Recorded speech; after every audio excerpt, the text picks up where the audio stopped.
జై బీసీ గౌళ్ళ ఐక్యత వర్ధిల్లాలి. ఈ మధ్యలో రేవంత్ రెడ్డి గారికి కులాల మధ్యలో చిచ్చులు పెట్టే తత్వం బాగా ఏర్పడిందని తెలుస్తుంది. ఎందుకంటున్నానంటే గత ప్రభుత్వంలో కేసీఆర్ గారు గౌళ్ళకు సంబంధించినటువంటి కళ్ళు వృత్తికి సంబంధించినటువంటి నీరా కేఫ్ను నెక్లెస్ రోడ్లో ఏర్పాటు చేయడం జరిగింది.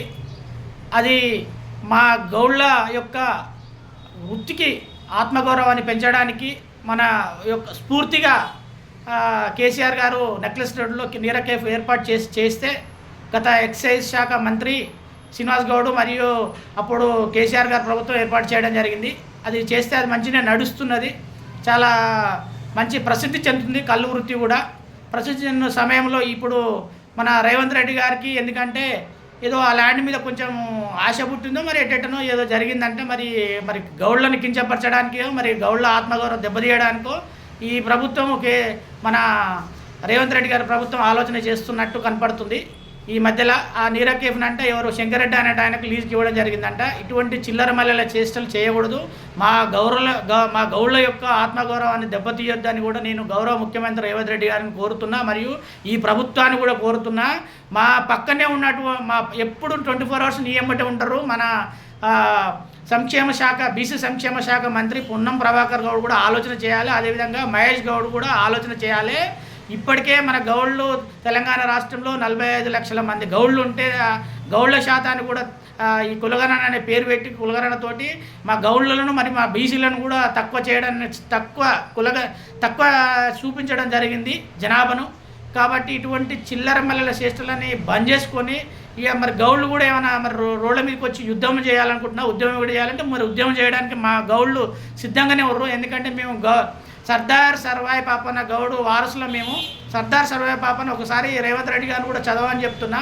ఎవరైతే ఈ ప్రభుత్వంలో ఉన్నటువంటి వ్యక్తులు ఎవరైతే దాన్ని నీరా కేఫ్ను తీసేయాలని ప్రోత్సాహంతో ఉంటున్నారో అటువంటి వాళ్ళు సర్దార్ సర్వాయి పాపన్న గౌడు చరిత్ర కూడా చదవాలి. చదివితే అప్పుడు అర్థమవుతుంది సర్దార్ సర్వాయి పాపన్న వంశంకు సంబంధించిన గౌళ్ళ ప్రాముఖ్యత కూడా తెలుస్తుంది. ఎందుకంటే ఇంతముందుకే గత 350 సంవత్సరాల కిందనే సర్దార్ సర్వాయి పాపన్న గౌడు మొఘలుల సామ్రాజ్యాన్ని పతనం చేసి గడగడలాడించినటువంటి వ్యక్తి. మరి గీసకత్తికి చాలా పదును ఎక్కువ ఉంటుంది. మరి గీసకత్తులు ఇంకా పదును కూడా పెట్టమంటే మరి పెట్టడానికి మా గౌళ్ళు కూడా సిద్ధంగా ఉన్నారు. కాబట్టి తస్మాత్ జాగ్రత్త. ఆ నీరా కేఫ్ని ఏదైతే ఉందో మన గౌడ కార్పొరేషన్ ఉంటుంది, గౌడ కార్పొరేషన్కి దానికి ఒప్పజెప్పి మంచిగా దాన్ని నీరా కేఫ్ని ఇంకా పలు ప్రాంతాలలో పెట్టి అభివృద్ధి చేయాలి. కానీ నీరాన్ని ఉన్నదాన్ని కూడా తీసేస్తే ఇంకా నువ్వు ఇక ఉన్నట్టు ఈ ప్రభుత్వము ఏం చేస్తున్నట్టు ఈ ప్రభుత్వానికి పర్థం లేదు, పరిపాలన కూడా సరిగా చేతనైతే లేదని అర్థమవుతుంది. అంత డైవర్ట్ పాలిటిక్స్ అనేది నడపడం జరుగుతుంది. ఇప్పటికే బీసీ ఉద్యమము ఉధృతంగా నడుస్తుంది. రానున్న రోజుల్లో బీసీలే రాజ్యం రాబోతుంది. బీసీలే తెలంగాణ ప్రాంతాన్ని 2028లో బీసీలే ముఖ్యమంత్రి అవుతారు. బీసీనే రాజ్యాధికారం సాధ్యమవుతుంది. కాబట్టి తస్మత్ జాగ్రత్త. ఇటువంటి చిల్లర మల్లెల చేష్టలన్నీ బంద్ చేసుకొని మరియు గౌరవ ముఖ్యమంత్రి గారిని నేను మరీ కోరుతున్నా. ఇటువంటి దురాంకరమైన ఆలోచన ఎవరిస్తున్నారో నీకు కానీ ఇది నువ్వు అంతం కావడానికి ఇస్తున్నారు. కాబట్టి రానున్న రోజుల్లో బీసీల రాజ్యమే రాబోతుంది. 2028లో బీసీ ముఖ్యమంత్రి డెఫినెట్ అవుతారు.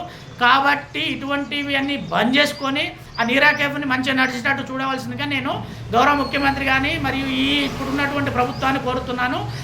జై బీసీ, గౌళ్ళ ఐక్యత వర్ధిల్లాలి.